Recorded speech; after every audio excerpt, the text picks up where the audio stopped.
In my previous life, the true daughter, who could hear my innermost thoughts, orchestrated the demise of our entire family. Upon my rebirth, I commenced my performance before her.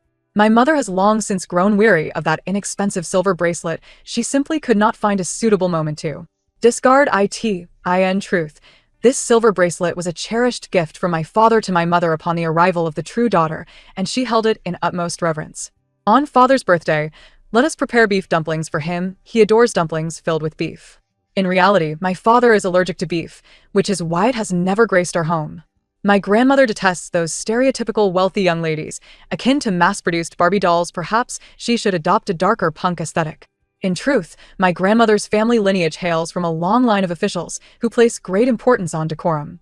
The mind-reading true daughter presumed she had the upper hand, yet every utterance of my thoughts was a deception.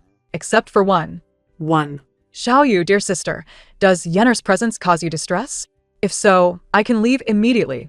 Please, I implore you, do not harbor any disdain for Yenner. As I listened to Lu Yenner's delicate and feeble voice, I found myself momentarily disoriented. Noticing my prolonged silence, tears cascaded down Lu Yenner's cheeks in an instant. She trembled, saying, "Yenner understands, I shall leave at once." With that, she grasped her suitcase and began to make her way toward the villa's entrance. At this moment, clarity dawned upon me. I have been reborn. In my previous life, Lu Yenner possessed the ability to hear the whispers of my heart. Through these silent revelations, she gleaned the intricate dynamics of my family. With malicious intent, she sowed discord among us, inciting my parents to mistrust one another and subjecting my younger brother to the cruelty of cyberbullying. Ultimately, she orchestrated a tragic accident that led to the demise of us all, inheriting the vast fortune of the Lu family in the aftermath. Her hatred stemmed from a deep-seated resentment that our parents had failed to find her, opting instead to adopt me from the orphanage. She loathed me for usurping the life that was rightfully hers. Now that fate has bestowed upon me the chance for redemption, I am resolute in my vow to make her pay for her blood debts. In the previous life, Lu Yenner also donned a facade of fragility, poised to flee from home. Our parents, at that time, expressed their stance. If she wished to leave, they would provide her with a sum sufficient to squander for a lifetime. Conversely, should she choose to stay, she would remain an integral part of the family. Thus, when I witnessed her intent to depart, my heart pondered, would our parents truly abandon her if she left? Immediately, Lu Yenner's steps faltered, and she unexpectedly fainted.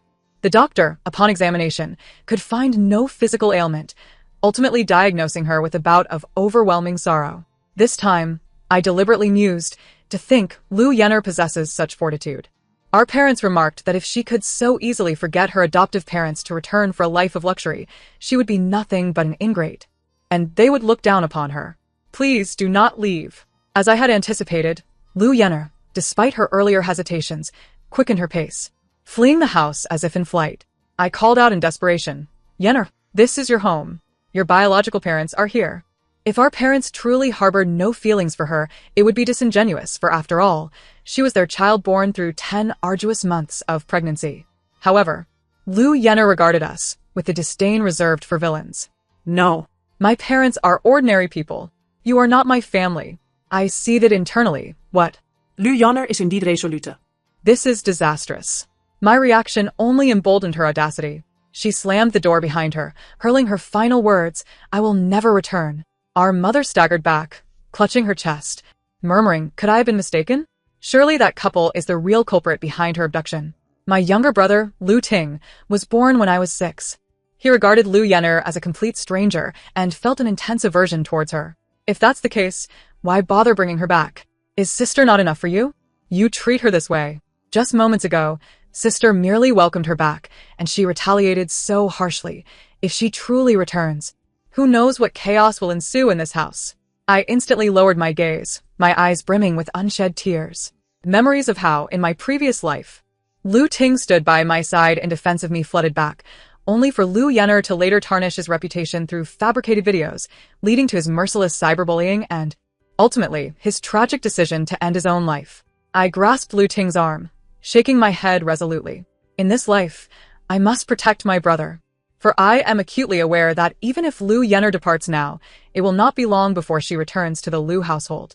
A week later, while dining at home, my father received an unexpected phone call.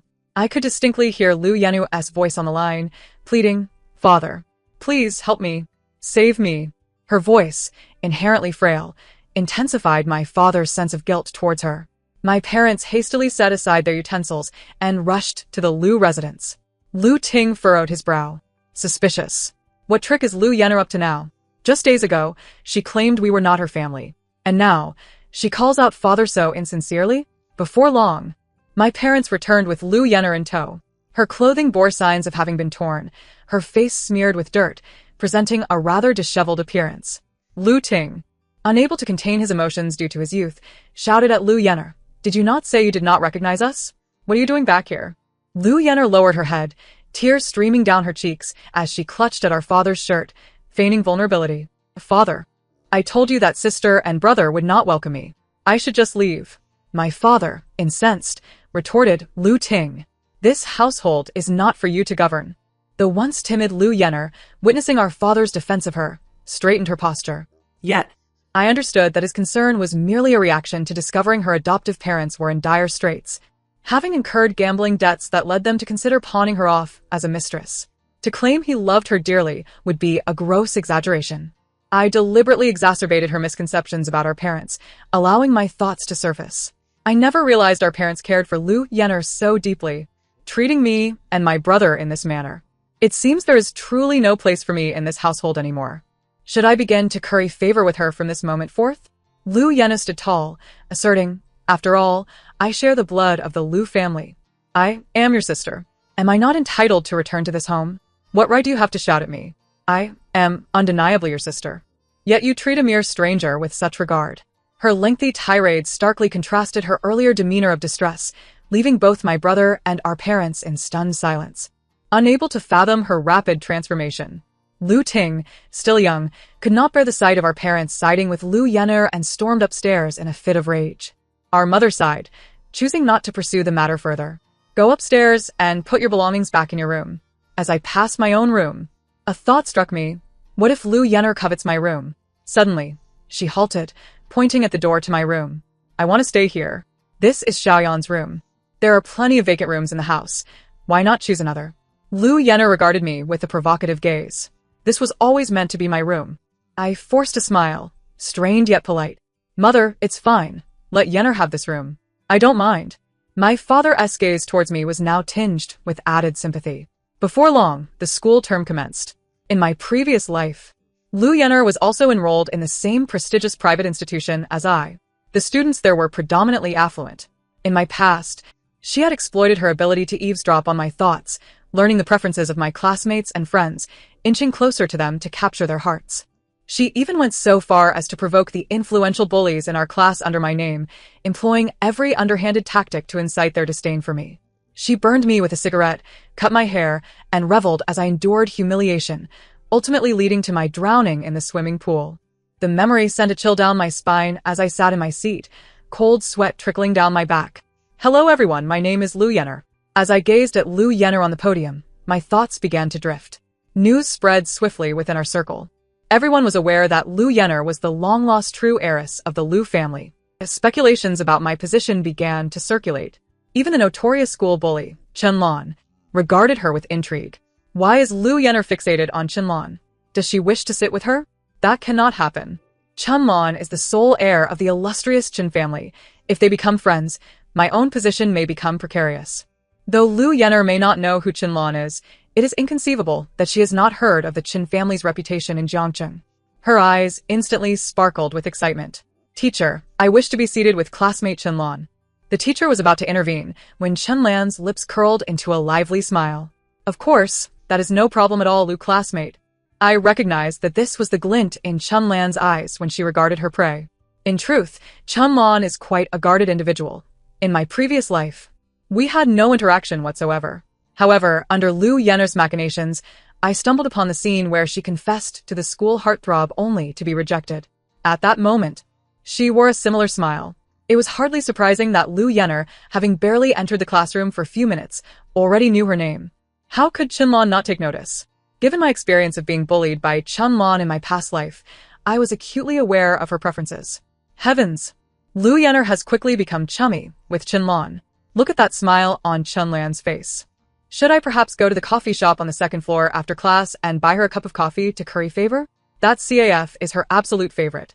Ironically, that very CAF was filled with Chunlan's most painful memories. It was there that she confessed to the school heartthrob, only to be met with disdain. At that time, Chunlan had declared fiercely that the next time she saw him, she would strike him once.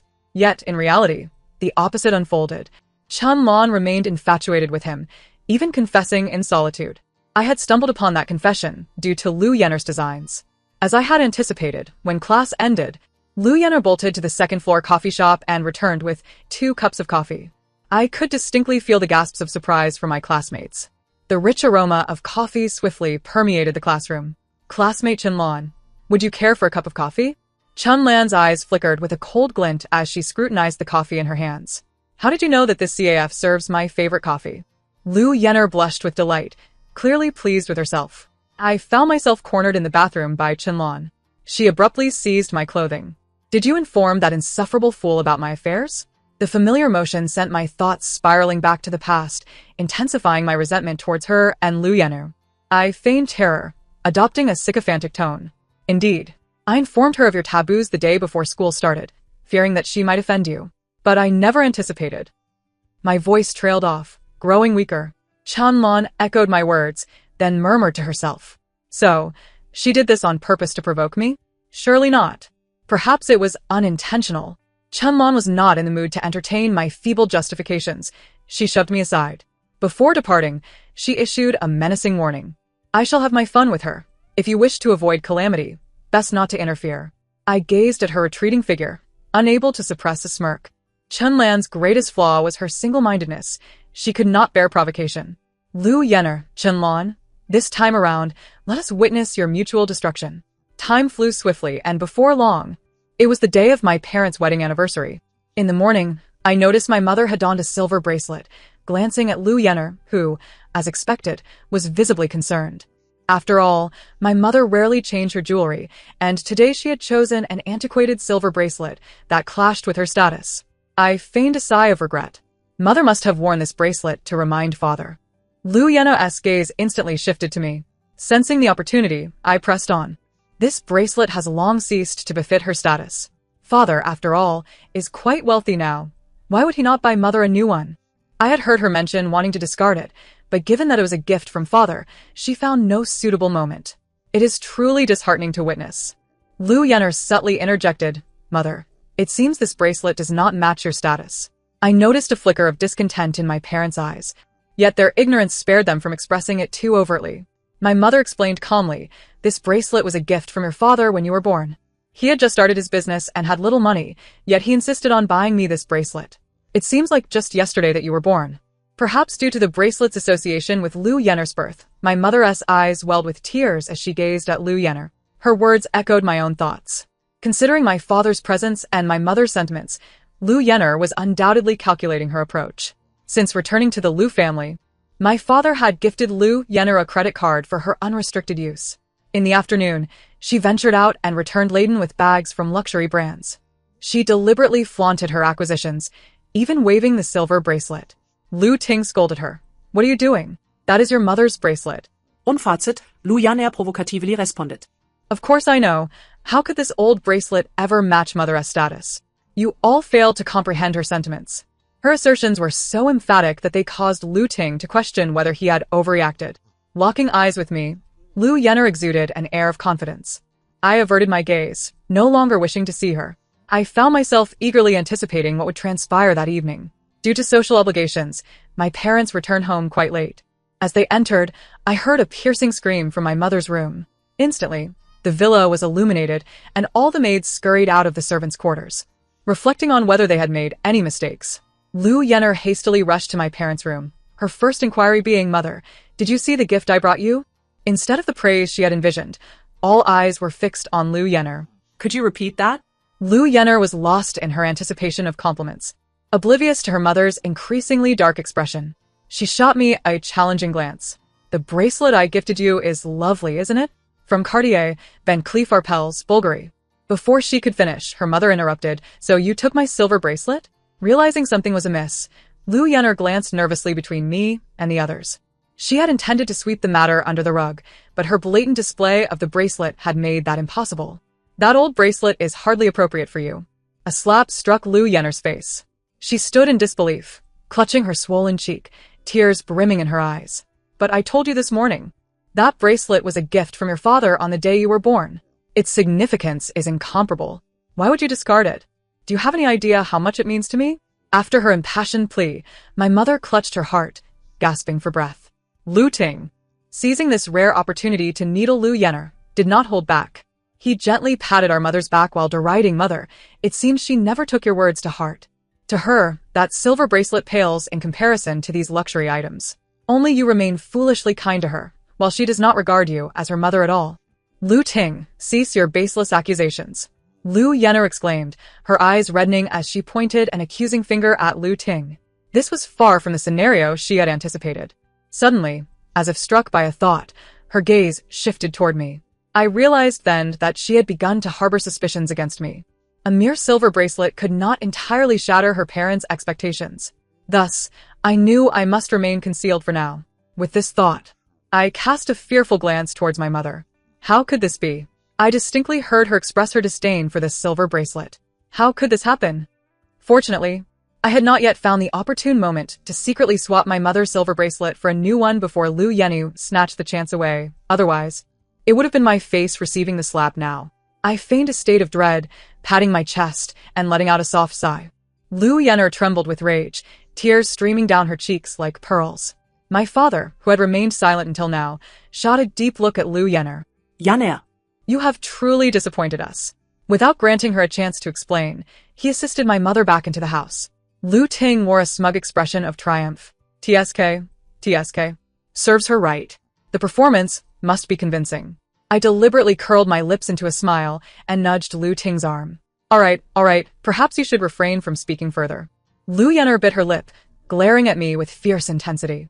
Lu Jiu, we shall see. How nonsensical, I replied, feigning innocence. Lu Yenner was at a loss for words. After all, in her perception, I was entirely oblivious to her ability to read minds. Everything stemmed from her illicit theft of my inner thoughts. As night fell, I ventured out alone. By the time I returned, it was already 5 in the morning. The cook was taken aback upon seeing me. "Miss, why are you covered in?" She hesitated, glancing at me. I had just returned from the suburban dump, reeking of filth. Cautiously, I retrieved the silver bracelet wrapped in a handkerchief from my pocket and handed it to the cook. "Please clean this, and once my mother leaves, place it in their room," stating that Yenner found it. "Do not breathe a word about it." The cook, who had watched me grow up, instantly grasped the situation. Tears welled in her eyes. "Miss, why must you do this? It was clearly Yenner who did wrong, yet you still assist her. She has treated you so poorly." The cook's indignation grew, her voice rising. I quickly urged her to be quiet, my expression grave. "This matter is to be handled as I say. Remember, do not utter a word. I shall take a shower now. School is about to start." As I ascended in the elevator, I noticed a figure flitting through the shadows. I knew it was my mother. She had a habit of morning jogging, and today I had intentionally waited outside until I saw the lights in her room illuminate before entering. She must have overheard our earlier conversation. To my surprise, at the breakfast table that morning, my mother came downstairs holding the silver bracelet, surveying the room before finally settling her gaze on Lu Yenner. today. "I found someone left this in the study. Yenner, did you retrieve it?" Lu Yenner's panic was palpable, her grip on her chopsticks tightening. She cast a furtive glance at me and Lu Ting, and seeing our expressions unchanged, she seemed to steel herself. "Yes, mother. I didn't realize how important this bracelet was to you, so I searched the dump all night yesterday." The more she spoke, the more aggrieved she sounded, as if she truly believed she was the one who had done the retrieval. Lu Ting scoffed. "You should retrieve your own mistakes, and yet you act so wronged." "You?" My parents exchanged glances, disappointment etched in their eyes. The incident surrounding the silver bracelet was neither trivial nor monumental. Nevertheless, my mother chose to secure the bracelet in the safe, just as she safeguarded her genuine feelings towards Lu Yenner. Lu Yenner, having learned her lesson, managed to keep a low profile at home for some time. Glancing at the calendar, the day of the school prince's return had arrived. As soon as we reached the school gate, Lu Yenner sensed something amiss. "Why are there so many people today?" I intentionally rolled down the car window, gazing outside with adoration. "Gu Jinzhou has returned. It's been so long since I last saw him," I miss him dearly. How vexing. Why are there so many people surrounding him? I can't even see him. By the time we entered the classroom, Gu Jinzhou had already made his way inside. I stole a glance at him before quickly averting my gaze. Xiaolon, do you know if Gu Jinzhou has a girlfriend? I was close enough to their seats to clearly hear Lu Yenu's inquiry. The mention of Gu Jinzhou immediately piqued Chunlan's interest, and she regarded Lu Yener thoughtfully. What is this? Do you fancy him? Lu Yener, believing herself to be close friends with Chunlan, was oblivious to this angle. Indeed. Don't you think he is incredibly handsome? He certainly is, Chunlan affirmed. Their responses were unexpected. I had presumed that the seemingly delicate Lu Yener would have a meticulous plan if she intended to pursue Gu Jinzhou. However, she brazenly approached him, and Chunlan did not sever ties with her. Instead, I found myself subjected to daily accounts of Lu Yenu's interactions with Gu Jinzhou. I even began to question my own memory, wondering if Chunlan had long since lost interest in Gu Jinzhou. Until one day, Chunlan dragged me into the sports equipment room. The remnants of past pain quickened my breath involuntarily. I heard your relationship with Lu Yener is strained. I trembled as I spoke. Did she send you to confront me? Chunlan suddenly laughed. That wretched girl? Does she even deserve it? She flaunts herself in front of Gu Jinzhou every day. Chunlan spoke through gritted teeth. In the next moment, her expression shifted. She tucked a stray hair behind my ear. Do me a favor today. Tell your family driver not to wait for her any longer. Before I could respond, the equipment room door swung open, revealing none other than Lu Yener. I feigned a stumble. She clicked her tongue provocatively before affectionately linking arms with Chunlan. Xiao Lan. It seems your oblivious sister, have upset you. Ignore her. I have wonderful news. Gu Jinzhou and I are together. Lu Yener could hardly contain her excitement. How could this be? How could she possibly be with Gu Jinzhou? I screamed inwardly, her expression growing increasingly triumphant. To Chunlan, this was an unabashed provocation. At last, Chunlan could no longer contain herself. She slapped Lu Yener across the face. You wretched girl. Lu Yener's delicate face instantly reddened and swelled. She was taken aback. Why did you hit me? The whole school knows I like Gu Jinzhou, yet you flaunt your flirtations with him before me. I've tolerated you long enough. Lu Yener panicked, completely unprepared for this turn of events. In a moment of desperation, she pointed at me. It's her. She's the one who likes Gu Jinzhou. Chunlan scoffed. I've known Lu Jiu for many years. I know all too well whether she has anything to do with Gu Jinzhou. Yet you, having just arrived at school, are already aware of my status and purposefully trying to seduce the one I like. Lu Yener, you're quite audacious. Just as Chunlan prepared to retaliate, the school bell rang and a crowd began to gather. After all, Chunlan represented her family's honor, and in front of so many people, she could not afford to act rashly. She jabbed her fingers forcefully at Lu Yenu's temples. Wait for me obediently after school. Otherwise, I will make your life a living hell. The crowd gradually dispersed, leaving only Lu Yener and me. As I passed by her, Lu Yener seized my arm. You like Gu Jinzhou, don't you? What nonsense are you talking about? I retorted. Lu Yener bit her lip, knowing that she could never reveal her mind-reading ability. I can see it in your eyes. You can't deceive me. Since that was the case, I decided to let her continue in her misunderstanding. Leaning closer to her ear, I whispered softly, Indeed, I never expected you to uncover it. You vile creature. I knew it. Chunlan, come here. Lu Jiu is deceiving you. But by then, the crowd had already moved on, indifferent to her frantic declarations. From that day forth, Lu Yener and I were irrevocably estranged. Surprisingly, Gu Jinzhou maintained his romantic relationship with Lu Yener. Due to her status as his girlfriend, even Chunlan dared not confront her. Lu Yener was well aware of the immense power of Gu Jinzhou's family, and her demeanor grew increasingly erratic, unabashedly displaying her disdain for me at home. Her parents observed her behavior with keen eyes. On her father's birthday, Lu Yener insisted on showcasing her culinary skills. I recognized that another opportunity had presented itself. I vaguely recalled that in my past life, Lu Yener had won over my father's favor with this very meal. Thus, I resolved to turn the tables in my favor. I smirked as I watched Lu Yener busily preparing dumpling filling. Father despises pork, yet she is making pork dumplings. How foolish. However, he does enjoy dumplings. I shall make a batch in the small kitchen later. The pain of comparison is delightful. But aside from pork, what other fillings are delectable? Perhaps I shall make beef dumplings instead. With these thoughts in mind, I exited the kitchen, fully aware that Lu Yenner was listening. Unlike me, who had been coddled and had never cooked, Lu Yenner, raised by foster parents who owned a restaurant, was quite adept in the kitchen. By the time I finished my dumplings, I learned that Lu Yenner had already prepared an entire table of dishes. I intentionally made several passes by the kitchen. Lu Yenner, brimming with confidence in her culinary prowess, had no intention of hiding her work. What is this? Why is her dumpling filling set aside? ISNT, she currently wrapping beef dumplings? Why did she select the same meat as I did? Lu Yenner, I exaggeratedly called her name, feigning anger. In front of her, I maintained my usual calm and graceful demeanor, never having shown such fury before.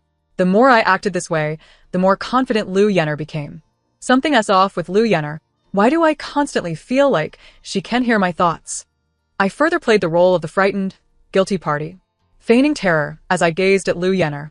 Despite her efforts to mask her unease, the tightening of her palms revealed her panic. Realizing this, I took a few steps back in feigned horror. Lu Yenner seemed to find a convenient excuse. What's wrong with you? Just don't get my dumplings dirty again.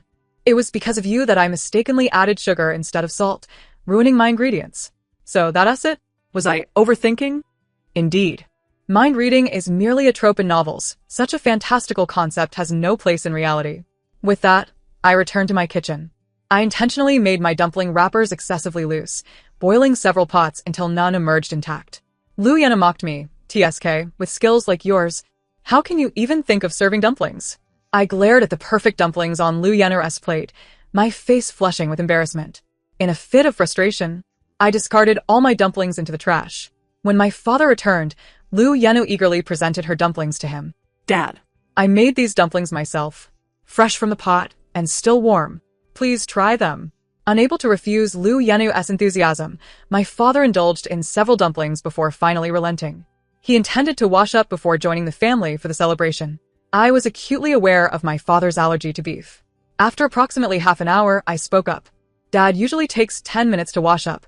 Why is he taking so long today? Mom, why not check on him? My mother sensed something was amiss. Upon pushing open the door, she found my father collapsed on the floor, gasping for breath. Luckily, there was an oxygen machine in the room. My mother quickly fitted him with a mask and called for emergency assistance. Fortunately, they arrived at the hospital in time, and my father was not in serious danger. However, those were merely comforting words.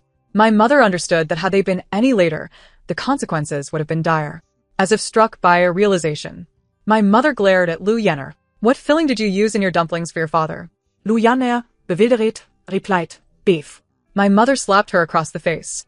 Are you not aware that your father is allergic to beef? Lu Yenner's eyes widened in disbelief. How is that possible? When did Dad become allergic to beef? I had no idea. I bit my lip, feigning trepidation. How could that be? Lu Yenner, the housekeeper warned you about it days after you returned home. Are you trying to kill your father on purpose? At that time, Lu Yenner was solely focused on driving me out of the house, hardly recalling such trivial matters. That's not true, Mom. I truly didn't mean to. Yet, no amount of explanation would suffice. My mother's guilt towards her had been drained away after the incident with the silver bracelet. I looked at my father, who had regained consciousness. His eyes filled with disdain. I knew that my plan was on the verge of success. With the previous mishaps in mind, Lu Yenner had evidently grown cautious. I awaited the perfect opportunity. During this time, I occasionally made innocuous remarks that benefited Lu Yenner, allowing her to taste some small victories. Soon, my grandmother's 70th birthday arrived. My mother prepared dresses for the three of us and repeatedly reminded us to observe proper etiquette. Grandma is a very traditional woman. Her ancestors were officials. However, our family has been in decline since your grandfather's generation. Thankfully, your father has inherited their wisdom and is now flourishing in his career. I rolled my eyes. Mother is merely spouting nonsense. Last time I spoke with Grandma, she clearly expressed her disdain for stereotypical wealthy young ladies, who are as uniform as mass-produced Barbie dolls. She endured enough of that in her own childhood. Last time, when I showed her punk-style clothing, she adored it. This formal dress is utterly dull. I'll discreetly change out of it. To ensure my performance was convincing, I ordered a set of punk attire online. Since we still had school, our parents left early, instructing us to change after classes before joining them. Upon returning home, I found my outfit missing. Lu Yenny entered the room provocatively, having applied a dramatic smoky eye with purple hues to complement her ensemble, adorned with metallic accessories. I struggled to suppress my laughter and feigned outrage, shouting, "Lu Yenner, you're wearing my clothes." Saying this, I reached out to tug at her outfit. Lu Yenner forcefully pushed me to the ground, exclaiming, "Hurry up and put on your pink dress. We are running out of time." The driver, upon catching sight of Lu Yenner's attire, couldn't help but murmur a discreet warning. "Miss Yenner, is that outfit really appropriate?" Lu Yenner shot him a fierce glare, retorting, "What business is it of yours?" The driver, fearing for his job, dared not utter another word. Due to the previous commotion, the banquet at my grandmother's house had already commenced by the time we arrived. As we pushed open the door, all eyes in the room turned towards us. Having attended numerous such gatherings since childhood, I was well versed in the etiquette of greeting. In stark contrast, Lu Yenner, clad in an incongruous punk ensemble, cast her gaze about restlessly, seemingly in search of my grandmother. My mother's countenance darkened. She approached with clenched teeth, seething, "Lu Yenner, what on earth are you doing? What is that outfit? Did I not repeatedly instruct you to wear the dress I prepared for you?" Lu Yenner replied dismissively, "Wearing the same boring formal attire is utterly mundane. Mine is distinctive." As she spoke, she finally spotted my grandmother, beaming as she approached her side. "Grandma, I am your beloved granddaughter, Lu Yenner." Out of respect for my grandmother, the murmurs in the crowd were subdued. However, among the relatives, a child's voice rang out clearly. "Mom, what is that outfit the sister from the Lu family is wearing?" This was soon followed by a chorus of laughter and commentary from those around us. Lu Yenner retorted, "What do you know? This is fashion." Oblivious to my grandmother's furious expression, Lu Yenner continued her antics. My grandmother, who had always prided herself on her dignity, was taken aback to find herself publicly ridiculed at such an advanced age. Enraged, she gasped for breath and fainted. What was meant to be a celebratory occasion had turned into a calamity. My parents, in a state of panic, called for an ambulance. Lu Ting wore an expression of dismay as he remarked, "Look at what you've done. Our family has endured your chaos for months. Have you not wreaked havoc upon us all?"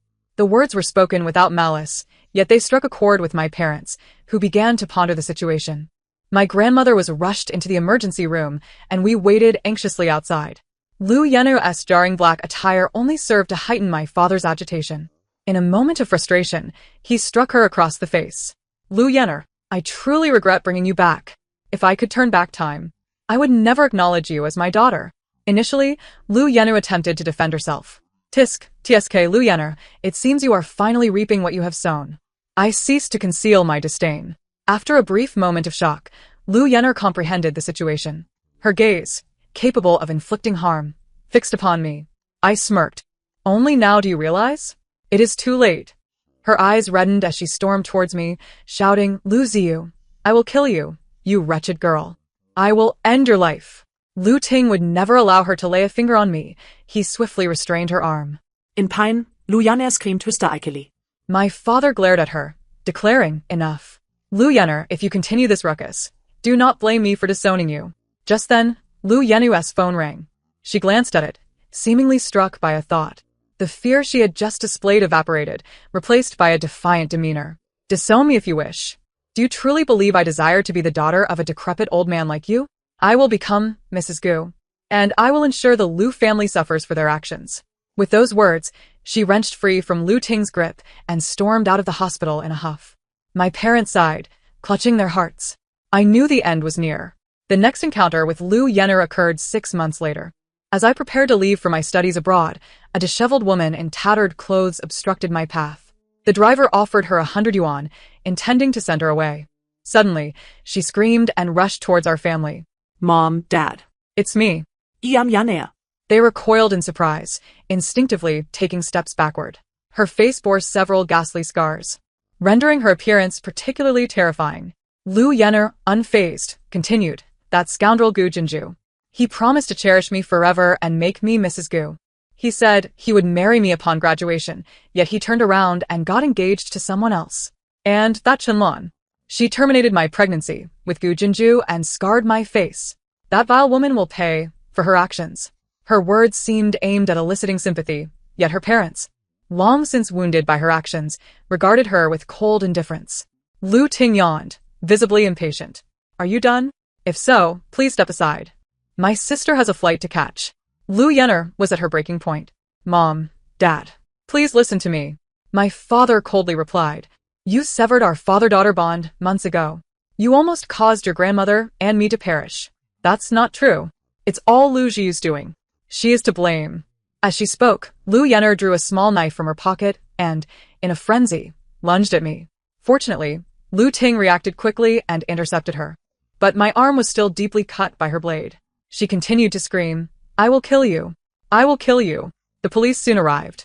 Lu Yenner was charged with attempted murder.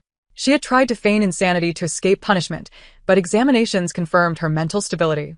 Consequently, she would spend her youth behind bars.